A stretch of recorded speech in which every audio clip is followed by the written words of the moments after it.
The 49ers have a playoff game on Sunday in Philadelphia, but their offseason has started because Robert Saleh is already generating interviews. What to think and make of this season, and what to expect on Sunday afternoon in Philadelphia and the path to a 49ers victory. Steph Sanchez and I will talk about all that and more right after this.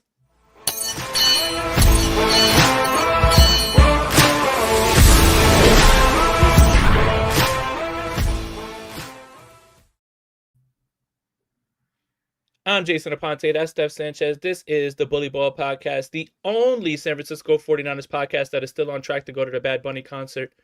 Steph, how's it going? I couldn't resist. It's good. I hope we can get there, Jay. I really hope so. If not, What, me and you? yeah, to a Bad Bunny concert. Like, Well, I mean, no, to the Bad Bunny concert. I mean, apparently there's a football game supposed to be played, but no, I know you're talking about the Super Bowl. I'm not necessarily worried about the Bad game Bunny itself. concert. Yeah, there's a football game going to be played at the Bad Bunny concert, and I might have to pull my Boricua card to get us in there, Steph. But I'm working on it, man. I'm going through the proper channels.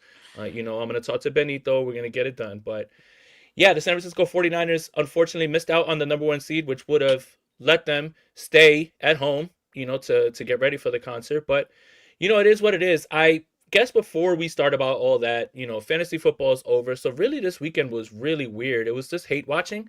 And I feel like that's not part of all of the fun, right? Like this season's really over.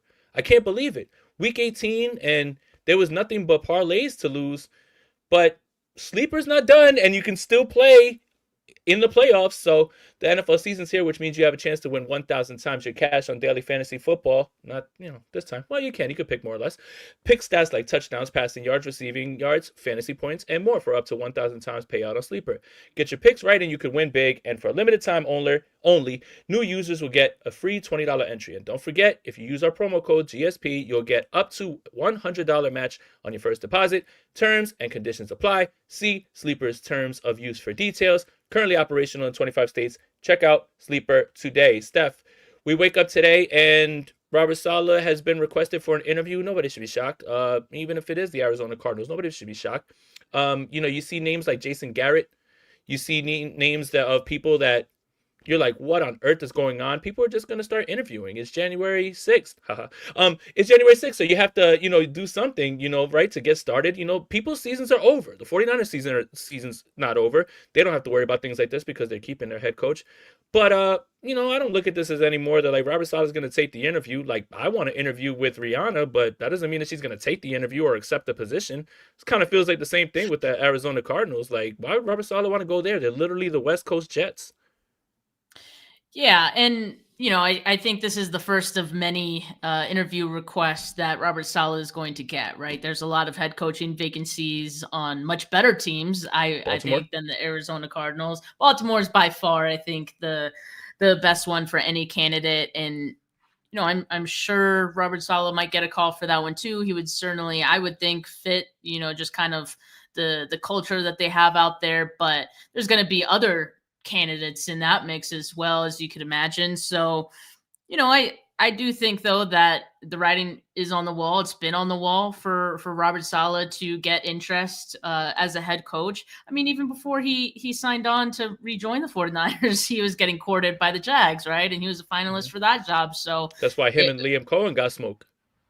Exactly. It wasn't going to take much for Robert Saleh to get interest. And, I was actually kind of just surprised, we come in here, see a couple of comments saying like, why would anyone be interested in Robert Saleh? His defense has been awful. Let Arizona have him. You guys are chirping. Like, I want him to go with Walter Nolan and Will Johnson? Like, that's what you want? Oh, that's crazy. I think Robert Saleh is as far as what we have, who's available out there, Robert Saleh is like probably the best defensive coordinator that we can have. And I want him here a long, long time.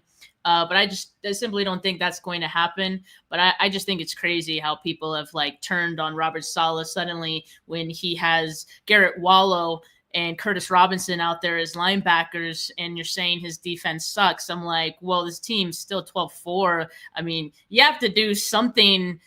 You have to do enough, I think, on defense to be able to do that. And so, for what Robert Saleh has done this season, despite everything that he's working with, I'd say he's pretty good. And the interview request that he's going to get, in addition to this Arizona Cardinals one, is just going to be a testament to that. Hold on to that thought about flipping on things, because I've got a larger thought. And it's not, a lot of people are not going to like what I have to say, but we'll save that for a little bit. That is called building the suspense. That is called segueing into something else. Speaking of linebackers, Kyzir White joins the practice squad. 49er fans, I just want to let you know, I doubt that you're going to see him on the field. Eric Kendricks is up first. You were talking about Curtis Robinson. He's up next. If Gifford plays, he's ahead of him. Kyzir White's going to be in the building for all of a few days. You cannot expect him to go out there on Sunday. But it is depth. And in a pinch, if he has to get out there, it's somebody who has played in the NFL, does have a little bit of experience in the Gus Bradley system. But I wouldn't suspect that they're just going to start Kyzir White. That would be un-49ers-like. And it would be completely against the grain with guys that have been there. A guy who shows up 4 days is not going to be on the field, and that doesn't matter what position. And if you think that I'm tripping, then why is it that Nick Martin could never see the field when he was there the entire time? Now you're telling me that somebody who's going to walk in the building 4 days is going to start. I wouldn't expect much of Kyzir White stuff. Well, Jay, I think it's because we have so little faith in in Curtis Robinson and in Garrett. I mean, I don't have faith in them either, but they're going to play. Like, what do you, like the thing is who has the grasp on the, like, it doesn't matter what we want. I want a lot of things. Like I said, I want to interview Rihanna and Sydney Sweeney. That doesn't mean they're going to take I want many things. Whatever I want doesn't matter. It's what the status quo and how this team operates. And you have to take your feelings and whatever you want out of it and just get ready to see these guys on the field. Sorry, I did say 12-4 earlier. 12-5, sorry. After I mean, if we pretended that game didn't happen, then which I want to. I truly would like to. But I mean, I don't really know. I guess there's been other points in the season where they've brought guys on in 1 week, and you hope that they'll play, and they don't, right? Probably for that same reason. Jordan Watkins, baby, he's gonna get on the field too. Hoping that they advance through this week, going up against the Eagles, and then you can think about having Kyzir White out there. But it was similar with Kendricks, right? Before he got hurt, like I don't think he would have played either that first week that he signed. So it's going to be a mess. Like I'm expecting it to be a disaster on Sunday for the linebackers, Jay. Like truly, not me. I hope D Winters could play at the very least. Yeah, I mean, if he be there, but if he does, I still look. This is all going to tie into what I want to talk about. I still have very good news for 49ers fans. I just want to let you know. I don't care what doom and gloom you're on. I don't care what you're feeling on Tuesday. I am not on that. And that's probably the overarching thought. But I'm not as worried about that, man. I just really am not. And there's reasons that I'll have, and I'll get to that. But it is what it is, man. This is the hand that you're dealt. And I'm tired of people like crying about something that has been evident for a while. Like, Curtis Robinson's the last man standing. What do you want him to do?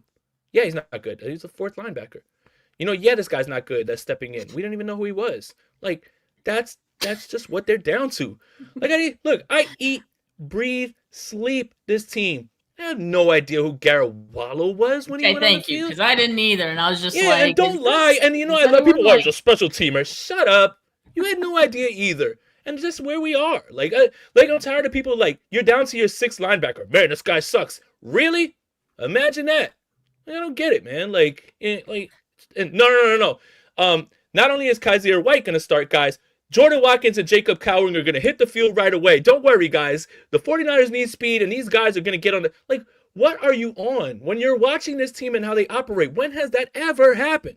When has that ever happened? It's not going to happen now. And just because you wanted to doesn't mean, that it will. Anyway, Kyzir White, Robert Saleh, Jim Harbaugh.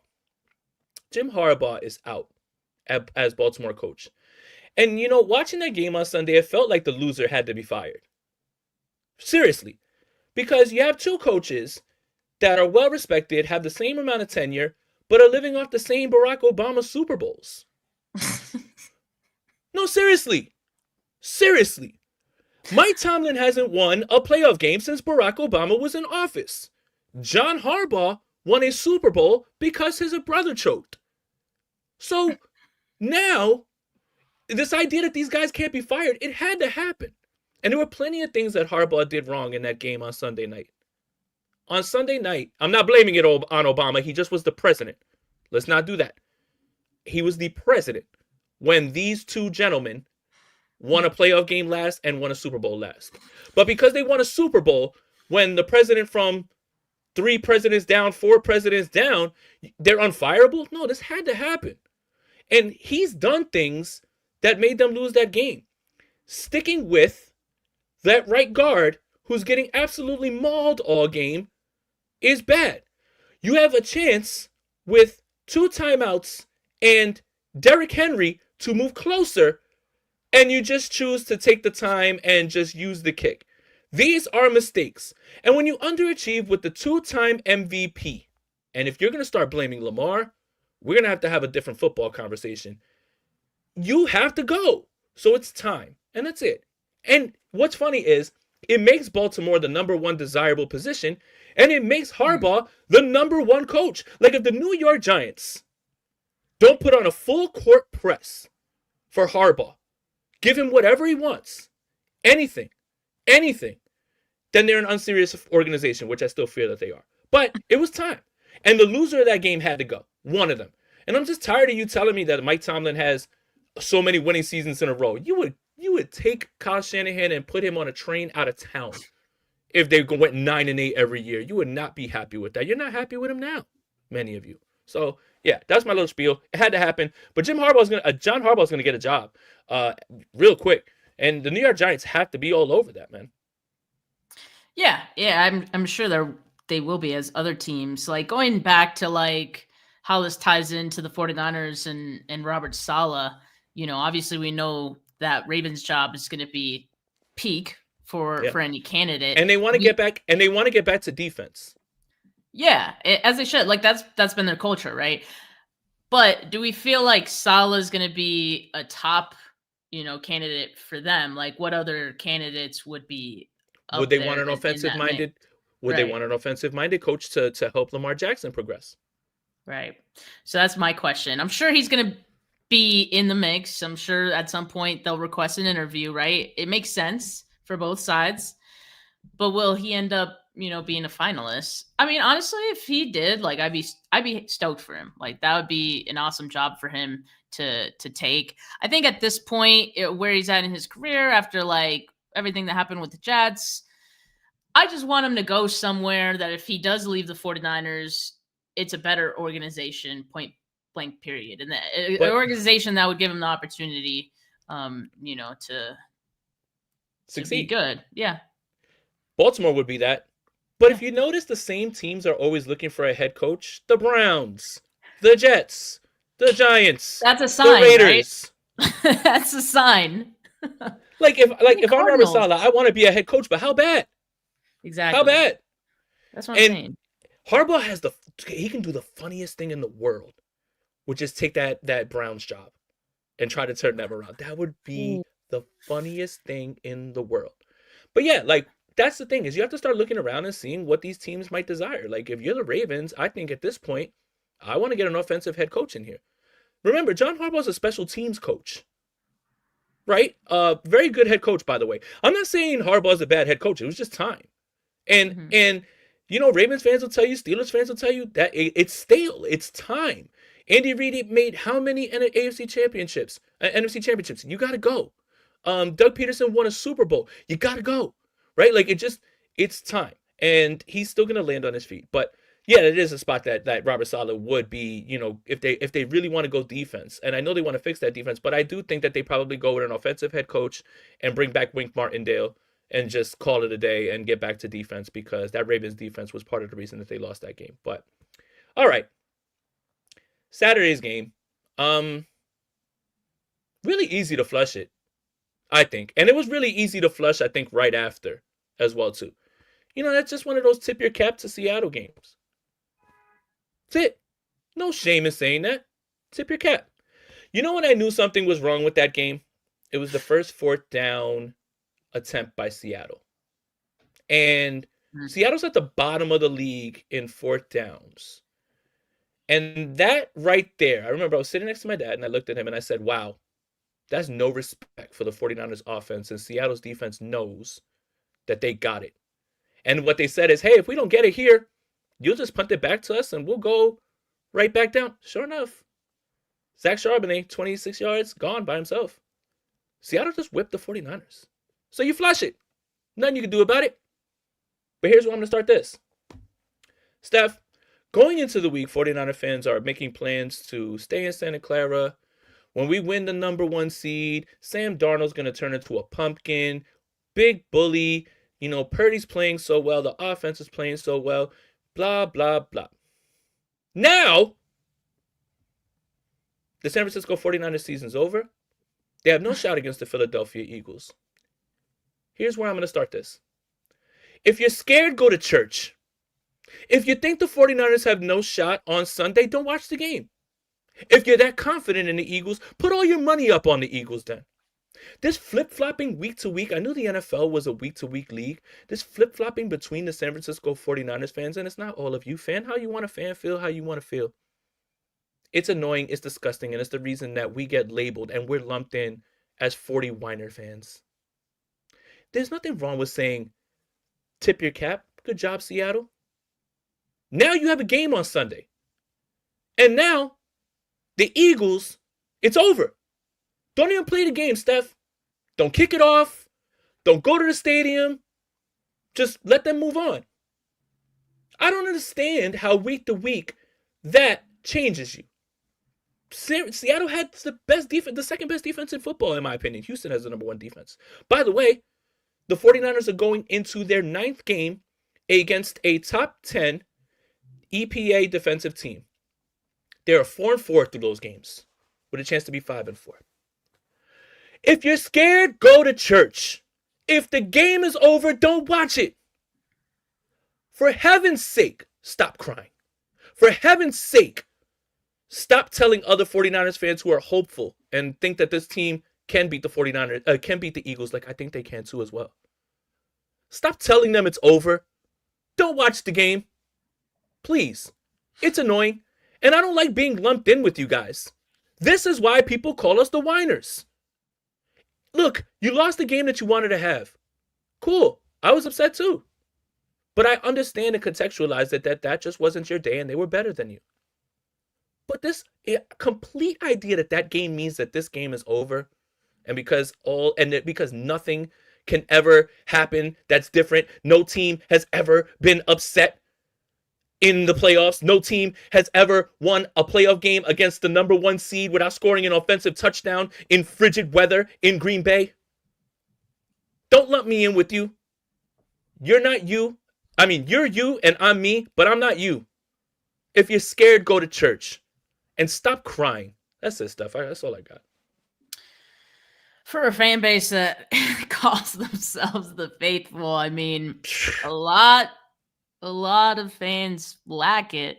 And, you know, I think we've seen this 5 times this season because it happens after every loss. Because, like, you know what, Jay? I've been victim to it, too, a few times. A lot of those have been around Fred Warner going down, Nick Bosa going down, and thinking, like, okay, yeah, like, we're probably done. But, you know, the team's ability to kind of still galvanize and, you know, kind of rally even with those things. I mean, it did give me some belief that, you know, they can make anything happen. They won 12 games this season. We did not think that was going to happen even with Fred Warner and Nick Bosa. If you asked us at the beginning of the season, like, that's super optimistic. Now, we would have really liked the number 1 seed. That would have been really great. It was there for them to take. They didn't do it. Okay. Like, let's move on. You're still in the playoffs. You still have something to play for, which is still the Super Bowl. That has not changed. No, they don't, Steph. They don't even play the game. Why? I get it, though. I get that seeing this defense and the linebacker situation right now doesn't inspire a lot of confidence because I don't feel great about it either. And seeing the effort as well, especially in terms of the tackling on Saturday. It was atrocious. Even before the injuries took place, it was atrocious. Well, shout out to Upton Stout and Demo. Ugh, God. If the first guy that's there could just get the tackle, this defense would have looked way better. Oh, you're talking about 3rd and 19. 3rd and 17. Whatever. Well, no, it's not even just that one. It's not even just that one. I could point out a few examples where there's a guy like right there who could have made the tackle. They get an arm tackle or just like this half-ass, angle. Like it was just bad. Like the first guy, I don't remember how many times I saw the first guy like there and not make the tackle. Like you just can't have that. So if even just that could be better on Sunday, even if the 49ers offense could score some more points than 3, which I have to imagine that they could, Jay, because 3 points was the lowest point total that they've had since Kyle Shanahan has been head coach of the 49ers. Then I think they have a chance, guys. Like, yeah, come on. Yeah, just look, let it play out. Watch the game. You don't have to be delusional. Let me get there too as well. You don't have to be delusional. You can look at this game, X's and O's, matchups, styles make fights. All of these things are what we do on a weekly basis. And that's how we get to where we get to, and we show how the path to victory is, right? But that doesn't mean that it gets executed. You can, in your heart, be afraid of this game. I think many are. I think the smart ones are. You can be afraid of what the Philadelphia Eagles may be able to do on offense. I'm not one of them because I've got good reasons. But just this whole like, it's over, whatever, and then making fun of fans who are still optimistic, who are still excited to watch this game, who still believe the 49ers have a chance. Stop it. Stop it. Don't let me in with you. Don't let me in with you, and don't let me catch you celebrating on Sunday if the 49ers do the impossible like you say they can't. Because nobody will jump up in front of the camera or nobody will jump out in front of those tweets and say, man, I was completely wrong about this game. They'll make excuses about why the Eagles gave it away. Because people want to be right and not get it right. And this is your prime example of it. I'm going to put out a bunch of tweets and I'm going to say a bunch of things on social media that say the 49ers have no chance. That way, if they lose, I can say, I told you. So you'd rather be, I told you so, than actually objectively looked at this. So here's why I'm optimistic, Steph. Here's why I'm optimistic. Yes, the Eagles defense is better than the 49ers offense. I believe that, especially if Ricky Pearsall does not play in this game. Things are about to get very, very hairy. Okay? That is something that I think, that was the first sign before the 4th down on Saturday that had me nervous, because he's the only one who can shake up on man coverage. And once Seattle knows no one's going to beat them deep and DeMarcus Robinson's in front of them, and that's it. It's game over. You play fast, you play free, you have nothing to worry about over your head. By the way, that Week 18 defense was not the Week 1 defense that you saw. There's another reason that I was kind of warning against, like, we beat them in Week 1. That 49ers offense wasn't that, that 49ers offense in Week 18, obviously rolling into it, that offense was looking better. But that defense, that's why we were kind of happy that you get that Seattle game out of the way in Week 1, because when they figure out that Nick Emenwari can play the Kyle Hamilton role, when Rick Woolen gets his head out of his ass and actually can start playing, and when Mike McDonald figures out how to scheme all this up, you're finding a much more refined Seattle team. So Seattle won. Okay. Philadelphia's defense has Vic Fangio, and they have a similar approach where they can get home against this offensive line with 4, because they have a ferocious defensive line. And they're fast enough on the back end to play free if you don't have guys saying that, hey, we don't have anybody to worry about deep downfield. This game plan offensively has to look a lot more like this Cleveland game plan, in which it's get the ball out fast, do not turn the football over, Brock, live to play another down and make sure you're throwing that football away, and then hope your defense plays it close to the vest. And here's why I think the 49ers defense can play it close to the vest. I'm going to go through some of these numbers for the Eagles on offense. And I want you to tell me why it is that everyone all of a sudden believes that this team is going to wake up and do the right thing in certain games. Ready? Okay. 17 points against the New York Giants on October 9th. 10 points against the Green Bay Packers on November 10th. 21 points against the Dallas Cowboys on November 23rd. 15 points against the Chicago Bears that the San Francisco 49ers put up 40 and couldn't be stopped on. 13 points against the Buffalo Bills, in which the only reason they won that game was because Josh Allen missed the easiest throw of his career. I want to remind you of something else. The Buffalo Bills, you think the 49ers run defense is bad, Steph? The Buffalo Bills have the 31st ranked run defense in the NFL. Saquon Barkley didn't even get to 70 yards in that game.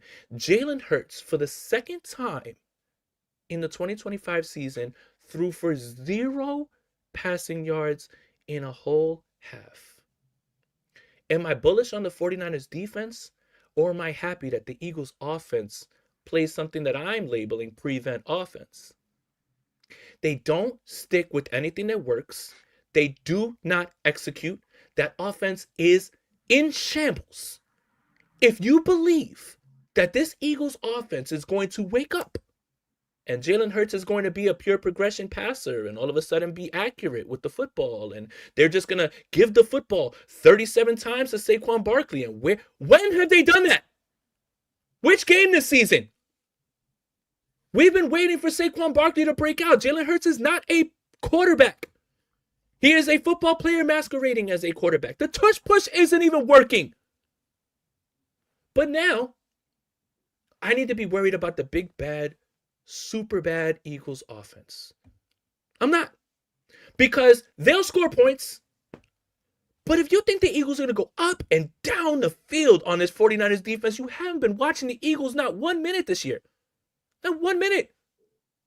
They're not good on offense. 13 points against the Buffalo Bills. That defense can't stop a nosebleed. Jalen Hurts had 0 passing yards. Twice. Now this offense is a juggernaut? Stop it. This game's going to be way closer to the vest. Who's going to make plays? Who's going to make a play on special teams? Which offense is going to execute? Which offense is going to execute on third down? Which offense is going to execute in the red zone? I do not suspect that the 49ers go out there and put up 3 points. But this Eagles offense is the least of my worries at this point, even if the 49ers defense is bad. I'm sorry, Steph. You got it again.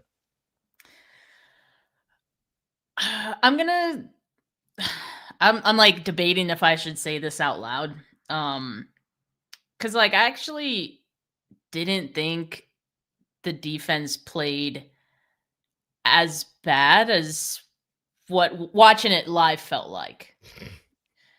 For our audio listeners, the graphic on the bottom, why Steph thinks everything Jay just said was BS. No. I'm saying like I think the 49ers defense, given what the Eagles offense is, they could stop them.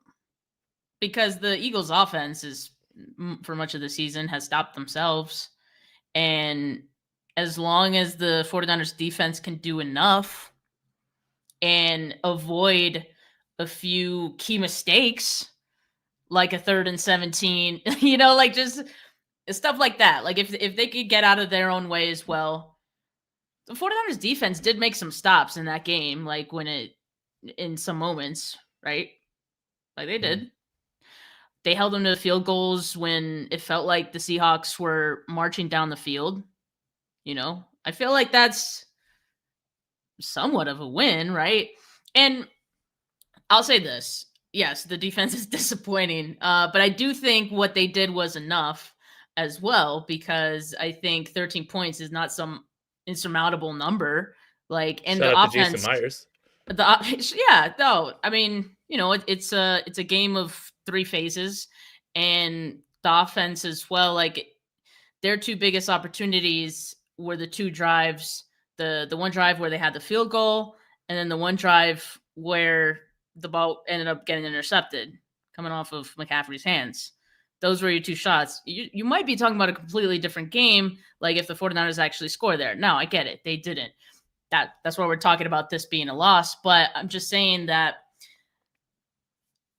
like, I get what you were saying earlier, that this the Seattle game wasn't panic worthy. Like I understand if there's some doubts that creep in, but I don't think it's quite drastic enough to just completely give up on this game. Like that's your overarching point, right, Jay? That like Yeah. this is still a game the 49ers could win, even with the linebacker situation being what it is, because Philly's just hasn't been that good either. And I know the 49ers or people like are categorizing this 49ers team as not that good.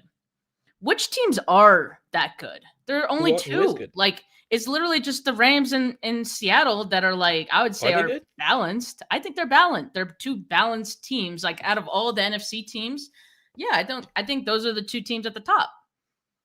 Everyone else you could say is bad at something. And bad. Yeah. If you want to say that they're good too. And Seattle's offense is better than Philly's. What they did was they went into this game and they ran the football over and over.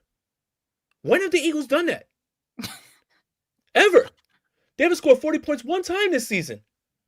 They put up 13 points on the Buffalo Bills. They put up 15 points against the Chicago Bears. Brock Purdy was dancing in the end zone on them. What are we talking about? Now all of a sudden they're just going to figure it out and be smart? And it's a product of the quarterback. That offense is completely broken. Sure, they're going to move the ball. They're too talented not to. And the 49ers defense, I don't think is good enough to stop them. It's down after down after down. But this idea that they're going to run roughshod, this ain't that Eagles team from 2 years ago that Saquon was just, a year ago that Saquon was just carrying them. Notice how when Saquon doesn't have 2,000 yards and a decent play caller, things don't look different. But shout out to Hakeem the Dream. Thank you for the $10 donation. Kyle Shanahan is Andy Reid when he was in Philly. Shanahan can win with a mediocre to good quarterback, but won't. He needs a great quarterback. Go get Joe Burrow, Purdy, and 2 first-round picks for Burrow. Probably doubt that the Cincinnati Bengals do that. 1, because, I think that's not enough. And 2, they're not a very smart organization. But, just getting back to this is, the thing is you're looking at this and you're saying Saquon Barkley is a really good running back. But the Eagles' offense hasn't been good, and they haven't been featuring them. And their offensive line is nowhere near as good. Now, Lane Johnson has a chance to play in this game. That's not good. That is not good, because he's very good. That definitely will help them. Nakobe Dean's not playing in this game for the Eagles. That's something you need to pay attention to. If Ricky Pearsall doesn't play in this game, I don't feel good. If Trent Williams doesn't play in this game, I don't feel good. Right? I don't feel good about this, because you can see similar points in that game in Seattle where the offensive line is being pushed back with 4 coming to the quarterback with 4. So that's what you can possibly see again. But the Eagles offense is not where my concern lies. Is if the Eagles defense is that much better than the 49ers offense, and you see a performance similar to what you saw on Saturday, I'm fairly certain the 49ers will score more than 3 points in this game. But I'm saying if everything looks hard, if everything looks like Purdy's running for his life, that's where I get more nervous than I do this idea that the Eagles offense is going to flip the switch and just all of a sudden figure out that, hey, maybe we should give the ball to Saquon Barkley, or hey, maybe we should stop asking Jalen Hurts to do pure progressions because he can't do it, or hey, maybe we should run this offense through somebody else, because when they started trying to get the ball to A.J. Brown, the offense suffered even more, even when he was complaining. So there's a lot of things wrong with the Eagles offense. The 49ers defense just has to do what they've been doing, which is make enough plays here and there. But this is going to boil down to the 49ers offense. It's 49ers offense against the Eagles defense, and I'm much more worried about that than I am the 49ers defense against the Eagles offense. And honestly, I'll say this too. I didn't think Brock Purdy played badly in this game. I think for what Seattle was doing from the pass rushing standpoint, I still feel like, Brock was pretty poised, keeping his eyes upfield, trying to get the ball out. I understand there was a couple times where he looked to escape the pocket and, got brought down for a sack. Do you expect that, we see that this week with the Eagles, or do you think Brock's going to be able to, get those balls out a little bit better this week? Has to be like Cleveland. That's the game that I'm looking at. It has to be like Cleveland. But the only thing with that Cleveland formula, and you're watching that game, was Cleveland was browsing at a whole huge level because they were turning the football over on special teams and giving advantageous field position, right? Like, you have to kind of hope those are the things that happen. Your special teams has to create a big play, whether it's a return or get something. Like that Seattle game, the fumble's right there for you to Gross Models to flip that game. Like to flip that game right back, right? And that's the type of stuff that you need. If you don't capitalize on those things, right? And then the one drive the 49ers have that is moving ends like that. That's when you're really just like, this isn't your night. And it's not me taking credit away from Seattle. I believe that you generate your luck by being in the right place and playing hard all the time. It started with somebody tipping the football. It started with somebody being very sticky on McCaffrey. That's it. So for me, I have a harder time like being upset about that Seattle game because they were just outclassed on Saturday. But now this game, I feel like there's far more of a closer advantage, even if you're so down on the 49ers defense, to facing that Eagles offense, because I've seen them play down against bad defenses. There's no way that the Eagles offense should be scoring 15 points against the Bears when everybody's running it up on them. Yeah, that's actually, that's insane. There's no reason for you to score 13 points and have Saquon Barkley under 70 yards against the 31st ranked run defense. I don't know what they see out there. I don't know what they're thinking. I don't know when they're like, hey, you know what? They're really bad at stopping the run. Let's try to have Jalen Hurts throw the football a lot. Like, I don't understand, right? And Jalen Hurts twice this season has had games in second halves where he hasn't thrown for a single passing yard. This offense is not the thing that worries me. I think the defense can hang with them because the offense is very lackluster. What scares me is if this Eagles defense can get the advantage against this 49ers offense to the point that everything looks like it's hard and it's a struggle. That's when this game is going to feel icky because you're not going to hold the Eagles offense as bad as they are and as much as I've made fun of them to 0 points. Well, Nakobe Dean going to be out for this game that helps. As well, which, does help. Would be nice to have Ricky Pearsall back. I'd love to see like Cooper DeJean and Ricky Pearsall. Bunch of white guys running at each other. Exciting whites. Exciting whites. But Jay, like, okay, I have a question for you because, you feel good about this game, right? And you say you have reasons. I feel good about every game. I'm just tired of everybody crying. But you bring up certain things. Like, are you as confident in the 49ers winning this game as you were in the week 4 or was it week 5 when we played the Rams, the first Rams game? Because you were very like convicted in like thinking that the 49ers would come away with that win. Do you feel similarly with this matchup given what you know? I don't. And here's why. Because I was going off of historical precedent, which was the Rams have never beaten the 49ers off of a loss during the time. I feel like you had more than that though. No, I had more than that, but I had the game plan down, which was going to be get the ball out quickly and everything. And for whatever reason, the Rams defense said, yeah, it's fine. We're just going to run to deep zones, even though we have nobody who can beat us out there. We'll let you get the 7-8 yard stuff, which ended up, being to their detriment because, one, the 49ers were able to hog the football, keep drives going, and put the ball in the box. Also, by the way, what we're losing the plot of in that Rams game, 2 big defensive plays, Alfred Collins with the punch out and the 4th down stop. So you do need the defense to do something. Like everyone gives Mac Jones the credit, which they should. 33 for 39. He operated the offense, but you don't win that game without the defensive stops. So it goes both ways. You need defensive stops. You need plays, right? But in that game, I was going off historical precedent and I was understanding that felt like, and you know what? Maybe it is similar in this way. That Rams game felt like everyone was just counting out the 49ers. They have no shot. They just got their ass whipped by the Jacksonville Jaguars. Everybody's going to be, out for this game and Why does that feel like that right now? The line's moving. The 49ers are 4.5-point underdogs in Philly. It seems like the 49ers have to play in a game where everyone's telling them they can't win. Maybe that's what it is more than anything. But that's what I was pointing to. And I just feel like those Rams 49ers games, aside from the one that they, got boat raced in Levi Stadiums, they're always close. That was the first time that the Niners got blown out by the Rams. And it just was wrong place, wrong time. The Rams were hot. The 49ers defense was bad. It just wrong place, wrong time. Like you sometimes run into teams at the wrong time. So I'm just like, I feel like, again, backs against the wall, team against the world, nobody giving them a shot.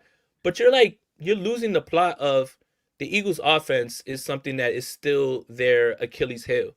And if they're like not putting up many points, and if you crack the door for this 49ers team, again, best in the league in late game success rate, still best in red zone even if they only scored 3 points. Like, there's still a shot. Like, this idea that the 49ers have no shot against the Eagles is laughable. I think they have way more of a shot in this one than they did, against Seattle, even if we did predict a win. But Seattle, is just, they were the better team rolling into this one, right? Like, and this one, the Eagles are just kind of like moseying in because the East is shit, and they're just like, yeah, we're here. Like, I'm just tired of everybody saying that nobody has a shot in this game. I mean, that they don't have a shot in this game. And I'm just tired of everybody swearing that the Eagles offense is some juggernaut when they don't even put up points against defenses of the 49ers ilk. The 49ers walk the Bears down every single time. And you can't even score. You scored 15 points against the Chicago Bears in this economy? What? That's what I'm supposed to be worried about? Put up 15 against the 49ers this week. See what happens. See what happens. See if you're not getting bounced out. So I've got too many bad performances on offense rather than good performances on offense. And even if it is a good performance, it's never like, oh man, Jalen Hurts was blowing them away. I feel like, one really good game that I was impressed with was against the Minnesota Vikings. I felt like that was his best game as a passer. Funny enough, against the Minnesota Vikings, who Brian Flores is an absolute football sicko. But yeah, I'm not as worried. Like, again, the real part of this game that it's going to come down to is the 49ers offense against the Eagles defense. It cannot go the way that you saw it go on Saturday, and it cannot be the advantage or disadvantage that it was. It cannot be that, because no matter how bad the Eagles offense is, that is going to be what decides this game. So, Kyle, Brock, Kittle, all of you guys, you gotta do more. There's no reason that Kittle should have 4 catches and like 9 yards, right? And that's because everybody's up and they know when he gets the ball, go get him, right? You don't have anybody who can beat that, right? So Pearsall not being there doesn't help, right? Like, I'm far more worried about the 49ers offense in this one against the Eagles defense, and I think that's going to be the difference in this game, Steph. Yeah, that's the key matchup. And even going back to last week's game, just for the final time, I felt like the key matchup was going to be what the 49ers defense, if they were going to be able to make Sam Darnold uncomfortable, because I think there's ways you could have done that. They did it right. And they did. But I felt like Sam Darnold did a better job, actually, of just actually being poised in that game, getting the ball out. He had outlets and was taking them. And Seattle's offense is better too. So that's just one example, right? So that's how things can go when an X factor matchup doesn't go your way. So we're talking this week about 49ers offense against this Philly defense. That's going to be the X factor matchup this week, how the 49ers is going to perform. Well, we do feel good that they'll score more than 3 points. Question is that going to be enough? Well, we do know the Philly offense doesn't score a lot of points. So maybe it is. Maybe it will be enough, right? So there's a chance. Everyone's like throwing in the chat. So you're saying there's a chance? There's a chance. I mean, look, you didn't tune into this podcast so you could hear me and Steph cry and throw our hands up and say it's over. Now, you don't have to feel great about this game. You don't have to be delusional. But I will absolutely not tolerate quitting, telling other 49er fans not to be optimistic, saying that this game is over, saying that they have no chance. They have a far better chance in this one than they did against Seattle. Far better. Seattle's a far better football team than the Philadelphia Eagles are. Far better. Not even close. Maybe this is my disdain for Jalen Hurts as a quarterback. Maybe this is my disdain for Eagles fans talking about this team and being so loud and boisterous. Maybe this is my disdain for the fact that I felt that Nick Sirianni is one of the most overrated coaches in the NFL. Maybe it's my disdain for Big Dom. All of these things could be true. And I'm not telling you to not be worried. Hell, it's the playoffs. You should be worried about every single game, no matter who you play. You should be worried. One or two moments can send you home. I don't blame you. But this whole, it's over, now here we go, the Eagles and the 15 points against the Bears, dog. 13 points against the Bills. Couldn't run the football. Lost to the New York Giants. Got absolutely whipped by the New York Giants. Stop telling me that this game is over and there's no chance, man. Stop. All right, let's see. We got do we got some donations that we want to get to, Rob? Great Fox, unpopular opinion. I want Salah to get a head coaching job so we can hire Jim Schwartz. Not bad. Not bad. Well, you remember the 49ers have Gus Bradley, and people were like, "Oh, they hired Gus Bradley, so he can take over when Robert Saleh." Unless Saleh takes him with him, but yeah, I think that was like the whole idea of the plan is like, hey, we'll leave this guy for this guy. That's still not a bad idea, but Jim Schwartz and Kyle Shanahan together would be two sickos together. That I would really like that, and we don't have to worry about. Hey, you got to face Cleveland and Jim Schwartz anymore because he's on the team. Shout out to my guy Perk. Just wanted to show some love. Let's ride. Thank you for the $10 donation. Hell yeah, let's ride. I mean, look, man, you can't sit there and complain as a football fan and a 49ers fan that the season ends so early. Oh man, what are we gonna do? Now the season's over, so don't watch the game on Sunday then. If you're scared, go to church. I'm gonna keep saying it. Boxing fan X4. Thank you for the game. Thank you for the donation. A good game plan would be throwing the Sky Moore, Tonjes, and Jordan Watkins, using B-Rob putting CMC in the slot. Jordan Watkins might not be a real person. Like, have we confirmed that Jordan Watkins is a person? Well, I know Jake Cowan's not. Look. In the same way that I was telling you Kyzir White's not going to play, I would highly doubt in a playoff game that Kyle Shanahan's going to take anyone off the field for those guys. And I saw the Jake Tonjes thing as well too. Yeah, actually, like I was a little surprised Tonjes didn't get a little more run. But who do you take off the field, Steph? One of the wide receivers. Which one? I don't know. Just pick one. Look. Pick one. If Tonjes and Kittle are on the field together, it is a telltale sign of a pass. Because if you try to run the football to Jake Tonjes' side, he can't block. Tonjes is a replacement for the receiving tight end, much like Ross Dwelley. Everyone said, I want Ross Dwelley and this guy on the field. If you're going to see two tight ends, it's going to be Luke Farrell and Kittle, and that's it. Like, what we want, the things we imagine do not matter in Kyle's mind. No, Kyle does not, he doesn't care about any of our desires ever. Kyle does not care. And the thing is a telltale sign of what's going on if you see Jake Tonjes and Kittle on the field. Everyone I don't care if it's a telltale sign. But all right. Can we have an honest discussion then? Is Jake Tonjes this incredible weapon that now, if you see Tonjes on the field, now the defense is like, oh shit, man, what do we do? Who do we cover? Get over there. Who's doing this? You just put one guy on him, you put another guy on him, and when you have a very good defense, you put one of your guys on him. It's not that big of a game changer, guys. But that's what I'm saying. Like, because he's this guy that the defense doesn't care about. He's a guy like you don't really, pay attention to when the ball gets snapped. That's why when Kittle's out, like, you don't make a big deal, or defenses don't make a big deal about him on the field, because it's like, okay, that's not Kittle. Why would I care? All right. But in that way, right, schematically, when he's on the field, Tonjes is on the field, Pearsall's on the field, Juwan Jennings is on the field, right? Like, he still has free reign to operate. You're taking one of these guys off the field. Let's say you're taking off Demarcus Robinson. Okay, are you worried about Juwan Jennings getting past you? And are you worried about Juwan Jennings getting past you? It's just everybody's going to just play down. Like it's not slander. It's smart defenses, and defenses that are talented are just going to wipe that out. This idea that, like, that's Gronk and Aaron Hernandez.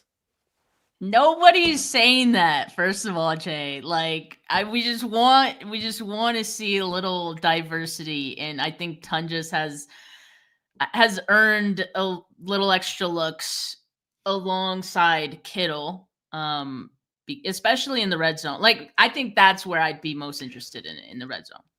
And what gets me hot is that y'all are thinking that I've been trying to get this off on Tonjes, but I'm just trying to tell you why schematically this doesn't work and why they don't do it. It's not that. It's not that. All right, you know what you do, guys? Take Kittle off the field and just put Tonjes out there. Go ahead. You guys got it. Go ahead, man. You guys got it. You lost Don't worry. the plot. No one is saying that. Well, I'm just... One, I think it's more because I'm frustrated because you guys are yelling about something that you know that's not going to happen. And two, I don't think that it's the big advantage that everyone swears it is, because what if they did something even dumber? Let's see it first. What if they did something even dumber and they took the fullback off the field for him? Now you really can't run the football.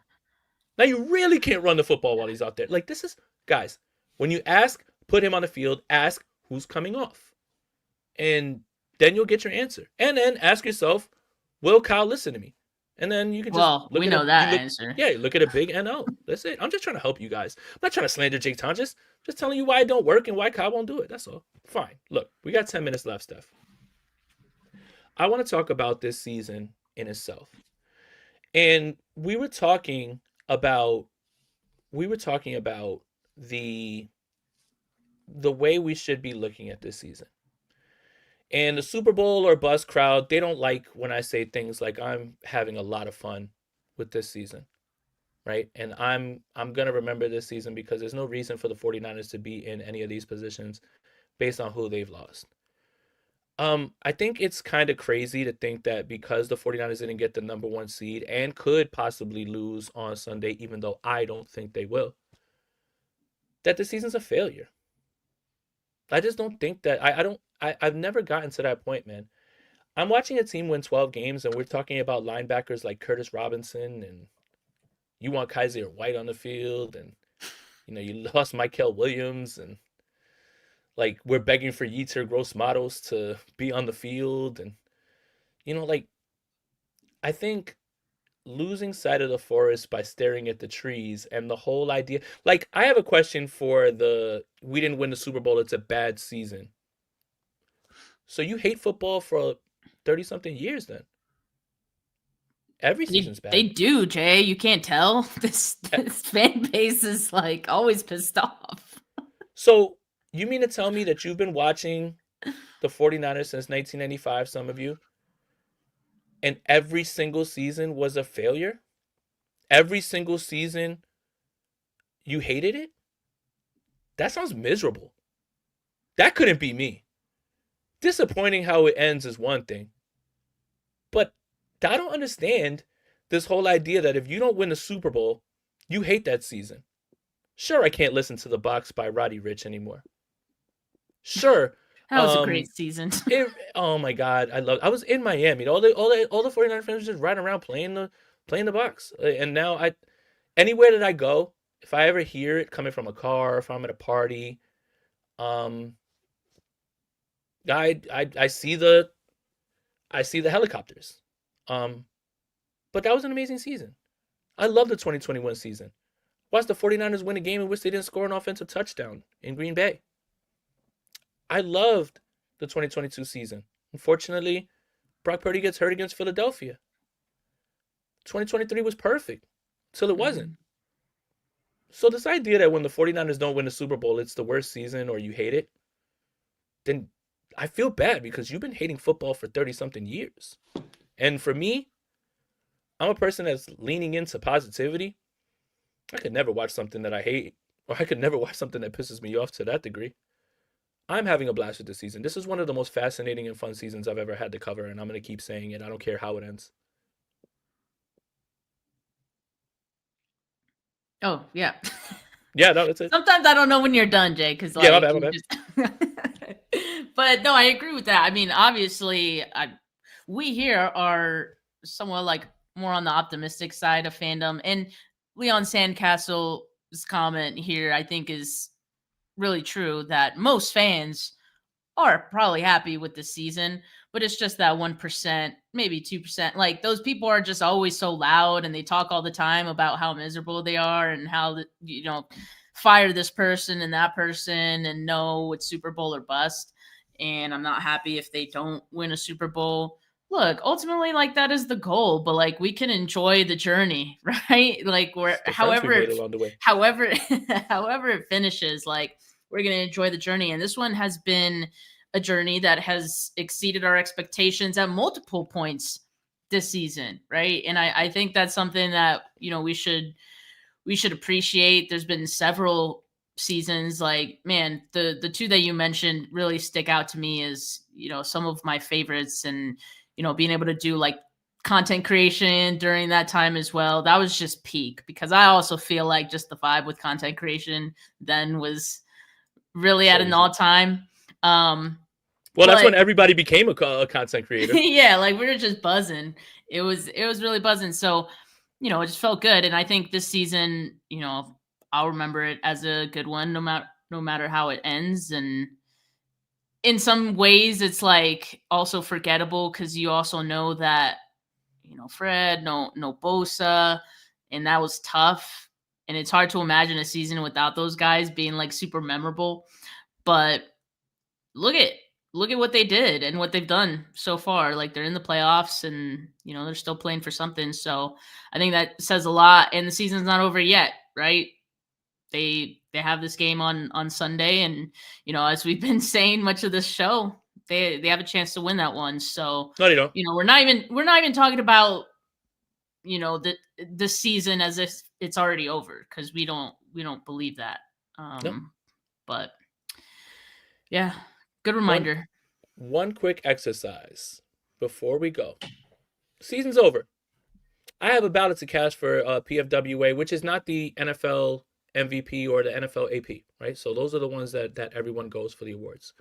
You want to quickly give our award predictions now that we have 18 weeks of sample size? Award for what? Every award. Oh, sure. MVP. Drake May. Stafford. Okay. Nice. Coach of the year. I don't think it's gonna go to Kyle. Yeah, I don't think it's gonna go to Kyle Shanahan. Let me see some of the other. I got Vrabel. Yeah, I know Steichen was one of them, but like just the fact that they fell off, like he's not going to get that one. Mike McDonald's a close second. Yeah, I'd say Vrabel too. Offensive player of the year. Jonathan Taylor. JSN. Great. It's a great one. Defensive player of the year. Myles Garrett. Yeah. Has to be. Rookie of the year. Haven't been super tuned in, but maybe Nick Emanwari. Tyler Shuck. Defensive Rookie of the year. Emanwari. That's the one I'd give him. Or Carson Schwarzenegger. Oh yeah. That's a good one. I think that's it, actually. But yeah, I think Tyler Shuck won the offensive Rookie of the year. Do you think he's come back. Do you think he played enough games like to get that? And he played well enough. I think he outplayed Jackson Dart in those times too. Remember, I cover the Saints now. I was very, very down on Tyler Shuck. He has been very, very good. Comeback player of the year, Christian McCaffrey. Yes. Not Phillip Rivers. It's only Christian McCaffrey. It's like McCaffrey and nobody else. Well, they were saying McCaffrey or Aiden Hutchinson. I saw somebody say Trevor Lawrence, and I'm like, coming back from just being trash, which he was really good this year, though. I will give him that. But that doesn't count to me. Like, coming back from being trash is. Well, Sam Darnold won it from being trash. I know, and that pissed me off. Yeah. That pissed me off.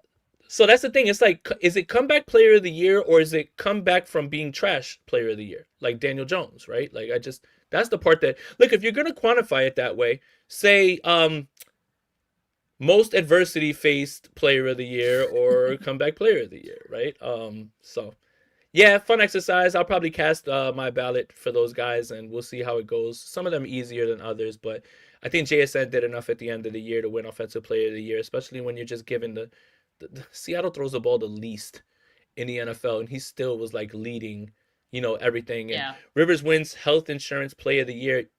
Don't discount the fact that Phillip Rivers is a smart man and needed that health insurance again because he has all those kids. Like 15 of them. So yeah, I mean, hey, respect look, dad, pal. listen. I know his wife was mad happy when he was like, "I'm going back to play." She was like, "Oh, thank God."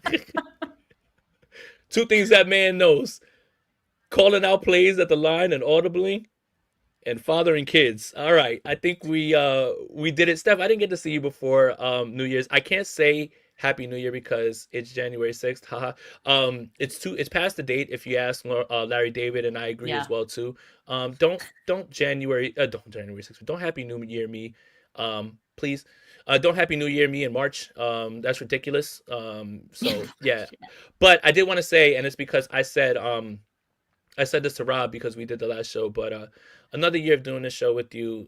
You're the best. I'm so happy for everything that you've accomplished. The Nick Bosa thing with the schedule, that's incredible stuff. That's something that, look, when we look back on this season, no matter how far it goes, you look back at the highlights, you look back at the things that you were able to accomplish, and you just kind of sit back and you marvel. You don't really have time to smell the flowers while they're happening, but it is always good to go back and look, and say, hey, man, we hit this event, you had that massive thing happen with the 49ers reached out to you, like it's not wrong to, at the end of the season, while being disappointed however it ends, to look back and say, you know what, man, we crushed it and we did our thing. And I'm always so happy to work with you, and you're the best. And I'm really, really happy that we get to continue this thing, man. And I hope we continue it for as long as we can.